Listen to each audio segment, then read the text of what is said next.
নমস্কার বন্ধুরা, জিও হাব চ্যানেলে সকলকে আমি স্বাগত জানাই।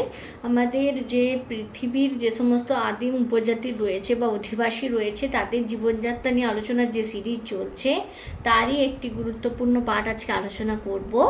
আগের ভিডিওগুলো চাইলে তোমরা আমার চ্যানেলে গিয়ে দেখে নিতে পারো।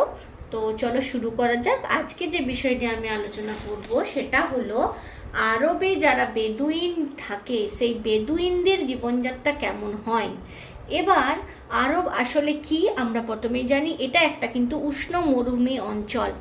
দেখো আমি লিখেছি বেদুইনদের জীবনযাত্রা কোথায়, তার অবস্থান আরব মরুভূমি। আরব জানি আমরা আরব কান্ট্রি, সেটা মূলত মোহামেডান কান্ট্রি, সেটা প্রচুর কিন্তু উষ্ণ মরুভূমি সেখানে রয়েছে। যে আরব মরুভূমি শুষ্ক অঞ্চল, সেখানে যাযাবর যে সম্প্রদায় রয়েছে তাদের নাম হলো বেদুইন। বেদুইনদের জীবনযাত্রা কি বা তাদের বৈশিষ্ট্য কি যদি বলা হয়, তো এক নম্বরে দেখো বেদুইনরা কিন্তু খুবই দুর্ধর্ষ হয়, হিংস্র হয় এবং কষ্ট সহ্য করতে পারে। এবং যাযাবর সম্প্রদায় মানে কোনো এক স্থানে তারা স্থির নয়, এক স্থান থেকে অন্য স্থানে কিন্তু বিচরণ করে থাকে। এবার 2 নম্বরের কথায় আসি। 2 নম্বরে দেখা যাচ্ছে পশুপালন এদের কিন্তু প্রধান জীবিকা।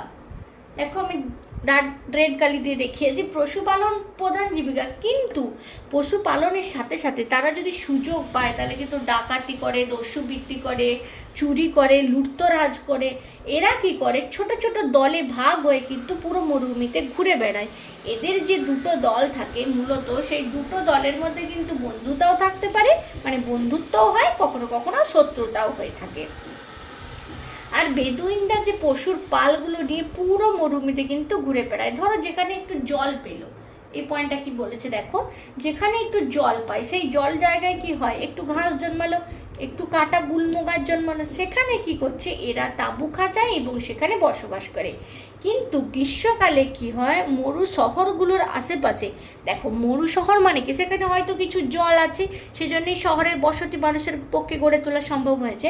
তাই তারা গ্রীষ্মকালে কিন্তু মরু শহরে কাছাকাছি অবস্থান করে থাকে। এবার মরুভূমিতে যে সমস্ত বা বেদুইনরা যে সমস্ত পশু নিয়ে লালন পালন করে থাকে তাদের মধ্যে প্রধান কিন্তু উট। উট তাদের প্রধান সম্পদ। উটটাকে আমরা কি জানি, আমাদের ঘরে কি হয়, যাদের একটু সম্পত্তি বেশি, প্রতিপত্তি বেশি, তাদেরকে আমরা বলি বড় লোক বা ধনী ব্যক্তি। ঠিক সেই রকমই বেদুইনদের জীবনে যাদের উটের সংখ্যা বেশি বা যে দলে উটের সংখ্যা বেশি সেই দল নিয়েই কিন্তু তাকে বলা হয় ধনী। আর যাদের একটু কম তাদেরকে একটু গরিব বলে গণ্য করা হয়। তবে উট ছাড়া এখানে কিন্তু দেখো ভেড়া, ছাগল ইত্যাদি কিন্তু মানে পশু রয়েছে, ঘোড়া থেকে থাকে কোনো কোনো জায়গায়। তবে উটের এই উট কি করে, উটের একটা সুবিধা কি, মরুভূমির মধ্যে কোথায় জল আছে সেটা কিন্তু উট খুঁজে নিতে পারে, মানে ঠিক বুঝে যায়। ঠিক সেই মতো কি হয়, তারা বেদুইনদের দলকে চালিত করে, মানে আগে আগে উঠে যায়, পিছনে পিছনে বেদুইনরা যায় যে কোথায় জলের সন্ধান পাওয়া যেতে পারে। এবার মরুভূমির মধ্যে এক স্থান থেকে অন্য স্থানে যখন যায় না, তখন উটের পিঠের মধ্যে একটা চামড়ার এরকম, ধরো এটা উটের পিঠ, আমি কথা বলছি, উটের পিঠের এই পাশ দিয়ে চামড়ার থলিতে ওরা কিন্তু জল ভরে নিয়ে যায়। এক স্থান থেকে অন্য স্থানে যখন যায় সেখানে জল ভরে নেয়। এবার আরও কিছু গুরুত্বপূর্ণ পয়েন্ট রয়েছে, পুরোটা একবারে আমার এখানে সম্ভব হচ্ছে না, তাই আমি মুছে আবার করছি। এবার দেখো যেটার কথা বলছি সেটা হলো, এই যে বললাম বেদুইনরা উটের পিছনে পিছনে সারিবদ্ধভাবে যায়, কিন্তু উট তো পায়ে চলে যায়, কিন্তু বেদুইনরা কি করে, উটের পিঠে একটা গাড়ি লাগানোর ব্যবস্থা করে চলার সুবিধার্থে। সেই গাড়িটার নাম কিন্তু ভীষণ ভীষণ ইম্পর্টেন্ট, তোমরা নোট করে নাও, ক্যারাভ্যান। এটা কিন্তু এক্সামে আসে যে কোন অধিবাসীরা বা কোন উপজাতির মানুষরা ক্যারাভ্যান ইউজ করে, বা এটা আসতে পারে ক্যারাভ্যান আসলে কি। এবার 4টে অপশন দিতে পারে, সেটাকে তোমায় চুজ করতে হতে পারে। এবার তাঁবু যে বানায় না, তাঁবু বানিয়ে যে তারা অবস্থান করে, সেই তাঁবুগুলো কিন্তু তাদের চামড়া এবং পশুর লোম দিয়ে তৈরি করে। আর তারা প্রথমেই আমি বললাম তারা দলবদ্ধভাবে ছোট ছোট করে দলে বিভক্ত হয়ে বসবাস করে। তো প্রত্যেকটা দলে কিন্তু একটা করে সর্দার থাকছে। আর আমরা কী করি, আমরা যেমন বাড়ির হেডকে মেনে চলি, ঠিক সেরকমই তারাও সর্দারকে মেনে চলে।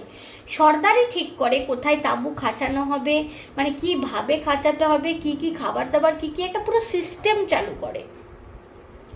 এবার তাঁবুর খাঁচানোর একটা হিস্ট্রি আছে তাদের। তাঁবু যখন খাঁচায় না তারা, ধরো একটা তাঁবু এখানে কিন্তু মাঝের স্থানটা ফাঁকা রাখে, তারপর এখানে ত্রিপল দিয়ে একটা তাঁবু খাঁচায়। এবার এই মাঝের স্থানটা ফাঁকা কেন, খোলা কেন থাকে, সেখানে কি হয়, সেখানে তারা কিন্তু পশুগুলোকে রাখে, মাঝে পশুগুলোকে রাখছে। এবং দেখো আমি এখানে লিখে রেখেছি, পশুগুলোকে মাঝে রেখে চারপাশে বৃত্তাকারে তাঁবু বানায়। এই যে বৃত্তাকারে একটা তাঁবু কিন্তু তারা বানাচ্ছে।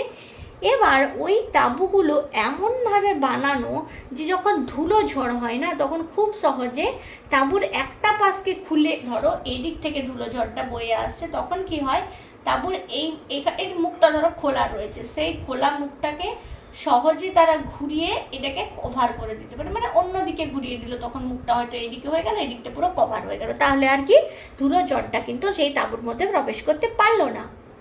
এবার এই যে তাঁবুগুলো কি করে তারা তৈরি করে, বেদুইনদের যারা মেয়ে থাকে তারা ছোট ছোট ভেড়ার যে চামড়া হয়, সেই চামড়াগুলোকে সেলাই করে করে কিন্তু তাঁবুর এই আচ্ছাদনটা বানিয়ে থাকে। আমরা দেখি, আমরা যে চট বা বস্তা বলি, সেটাকে জুড়ে জুড়ে জুড়ে জুড়ে আমরা যেমন ত্রিপল বানাই, ঠিক সেরকম বিষয়টা। এবার একটা খুব গুরুত্বপূর্ণ বিষয় তাদের পোশাক আশাক নিয়ে। সব দেশে সব উপজাতির কিন্তু পোশাক আশাক কিন্তু একটা গুরুত্বপূর্ণ ম্যাটার বা বিষয়।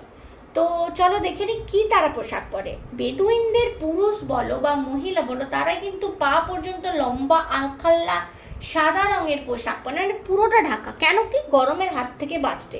আর আমরা জানি গ্রীষ্মকালে হোয়াইট পোশাক বা সাদা পোশাক যদি পরা হয়, তাহলে কিন্তু সান থেকে অনেকটাই প্রোটেকশন পাওয়া যায়। ঠিক আছে, এর উপরে কি করে তারা, রঙিন ওড়না পিঠে নেয়, রঙিন একটা ডোরা কাটা ওড়না পিঠে কাঁধের এক পাশে কিন্তু নিয়ে নেয়। ঠিক আমরা মেয়েরা যারা সালোয়ার পরি, সেই সালোয়ারের পাশে যেমন ওড়না একটা গুন্দর করে গুছিয়ে নিই, ঠিক সেই রকম এক পাশে তারা কিন্তু ওড়নার মতো বিছিয়ে নেয়। এবার একটা কি হয়, বড় চৌকো সিল্কের বা লাইলনের কাপড়, চৌকো সিল্কের বা লাইলনের কাপড়কে তারা বিভিন্ন স্টাইলে ভাঁজ করে কি করে মাথায় দেয়। আর মেয়েদের যে ওড়নাগুলো হয় সেগুলো ন্যাচারালি বড় হয়, আর মাথার উপরের যে ভাঁজটা সেটা একটু স্টাইলিশ হয়। মানে মেয়েদের যে টুপি বা মাথার উপরের যে ভাঁজ, সেটা একটা অন্য স্টাইল, আর ছেলেদের কিন্তু সেটা একটা অন্য স্টাইল। কিন্তু যখন দেখা যায় শীতকাল হয়, শীতকালে তারা কি করে, চামড়ার তৈরি জ্যাকেট পরে, কারণ মরুভূমিতে যতটাই গরম ততটাই তো ঠান্ডা শীতকালে। ঠিক সেই জন্য তারা কিন্তু চামড়ার জ্যাকেট ব্যবহার করে এবং উলের টুপি পরিধান করে। আর একটি গুরুত্বপূর্ণ দেখো, পায়ে তারা দেয় উটের চামড়ার চটি। কি পায়ে দেয়, উটের চামড়ার চটি। এবার উটের চামড়ার চটি কেন তারা ব্যবহার করে, আমরা তো ব্যবহার করি না, আমাদেরকে তো উত্তপ্ত বালির মধ্যে হেঁটে যেতে হয় না। তারা কি করে, আরব বেদুইনরা তাদের জীবনযাত্রা পালনের জন্য উত্তপ্ত বালির ওপর দিয়ে মরুভূমির জাহাজ যাকে বলা হয় উট, সেই উটকে নিয়ে হেঁটে চলে। তো উত্তপ্ত বালির উপর দিয়ে চলাচল করার জন্যই কিন্তু তাদের পায়ে বা তাদের সকলের পায়ে উটের চামড়ার চটি কিন্তু ব্যবহার করা হয়। এছাড়াও এবার যে গুরুত্বপূর্ণ কোশ্চেনটি, মানে তাদের যে বর্ণনার মধ্যে আমি যেটা আনবো, সেটা হলো তাদের খাদ্যাভ্যাস। তারা কি কি খাদ্য গ্রহণ করে। খাদ্যের মধ্যে তাদের প্রধান যেটা, সেটা হলো কিন্তু উটের দুধ। আমি আগেই বলেছি উট এদের কিন্তু প্রধান সম্পদ, সেই জন্য উটের দুধ তারা কিন্তু খাদ্য হিসাবে ব্যবহার করে থাকে, আর এটা তাদের প্রধান খাদ্য। এবার এই উটের দুধ তারা টাটকাও পান করে, এবার বাসিও পান করে। টাটকা বাসি দুটো দুধ, বাসি দুধ সাধারণত আমরা পান করি না, কিন্তু তারা কিন্তু করে থাকে। এছাড়া যখন দেখা যায় মরুভূমির এক স্থান থেকে অন্য স্থানে যাচ্ছি, সব জায়গায় তো কোনো খাবার পাওয়া সম্ভব নয়, সেই জন্য উটের দুধই কিন্তু তাদের একমাত্র অবলম্বন। তবে দুধ ছাড়া অনেক সময় কি করে, তারা মাংস খেতে পছন্দ করে, এটা বলা যায়, বা অনেক সময় দেখা গেছে মাংস খেতেও ভালোবাসে। এছাড়া একটা খুব গুরুত্বপূর্ণ তাদের মধ্যে বিনিময় প্রথা কাজ করে। কেমন বিনিময় প্রথা, মরুভূমির সন্নিকটে বা মরুদ্যানের কাছে যখন তারা থাকে, তখন সেখানের যারা কৃষকরা থাকে, মরুভূমিতে অল্প স্বল্প জলের সন্ধানে যে সমস্ত কৃষিকাজ কৃষকরা করে থাকে, সেই কৃষকদের কাছে কি করে, তারা পশুজাত দ্রব্য দেয়, পশুজাত দ্রব্য কৃষকদেরকে দেয় এবং কৃষকদের কাছ থেকে কি নেয়, ধান, গম, খেজুর, ফল ইত্যাদি কিন্তু তারা সংগ্রহ করে নেয়। মানে বিনিময়, পশুজাত দ্রব্য যেমন দুধ দিতে পারে, উটের বিভিন্ন চামড়া বা বিভিন্ন পশুর চামড়া দিতে পারে, উল পশম বিক্রি করতে পারে, সেটা দিল এবং তার কাছ থেকে ধান গম নিল। মানে বিনিময় প্রথা কিন্তু এখনো তাদের মধ্যে কার্যকরী। আর এই সমস্ত যে খাবার বা ধান গম খেজুর ফল তারা সংগ্রহ করলো, সেগুলো খাবারটা জমা রাখে কিন্তু তাদের যে দলের হেড বা সর্দারের কাছে। আর যখন তাদের প্রয়োজন হয় তারা কিন্তু একসাথে মানে সকলে একত্রে বসে কিন্তু খাদ্যটা সংগ্রহ করে, মানে খাদ্যটা খায়, কেউ একা একা কিন্তু খেয়ে নেয় না। সবশেষে যে পয়েন্টের কথা আমি উল্লেখ করব সেটা হলো, আরব বেদুইনে যে সমস্ত মেয়েরা থাকে তারা কি করে, উটের যে চুল হয় সেই চুল দিয়ে দড়ি দিয়ে বা চামড়া দিয়ে তারা কি করে, ব্যাগ বোতল এগুলো তৈরি করে এবং সেগুলোকে বাজারে বা মরুদ্যানবাসী যারা থাকে তাদের কাছে বিক্রি করে তাদের যে প্রয়োজনীয় শৌখিন দ্রব্য কিন্তু কিনে থাকে। এখানেও মোটামুটি বিনিময় প্রথা কাজ করছে, কারণ তারা দড়ি দিয়ে বা উটের চুল দিয়ে বিভিন্ন ব্যাগ বানাচ্ছে, বোতল বানাচ্ছে, সেটাকে বিক্রি করছে, বদলে কিন্তু শৌখিন দ্রব্য নিচ্ছে। তো আজকে আমি পুরো ভিডিওটা করলাম বেদুইনদের জীবনযাত্রা নিয়ে। তোমাদের কেমন লাগলো অবশ্যই জানিও।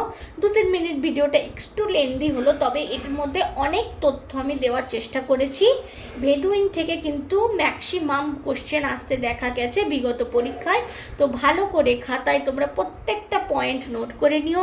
ভালো লাগলে অবশ্যই লাইক শেয়ার করে দিও, বন্ধুদেরকে জানার সুযোগ করে দিও। আর যারা চ্যানেলে নতুন তারা অবশ্যই চ্যানেলে সাবস্ক্রাইব করো, কারণ আরও অনেক উপজাতির সুন্দর সুন্দর কাহিনী নিয়ে আমি তোমাদের সাথে আলোচনা করব পরবর্তী ভিডিওতে। আজকে এখান পর্যন্ত বন্ধুরা।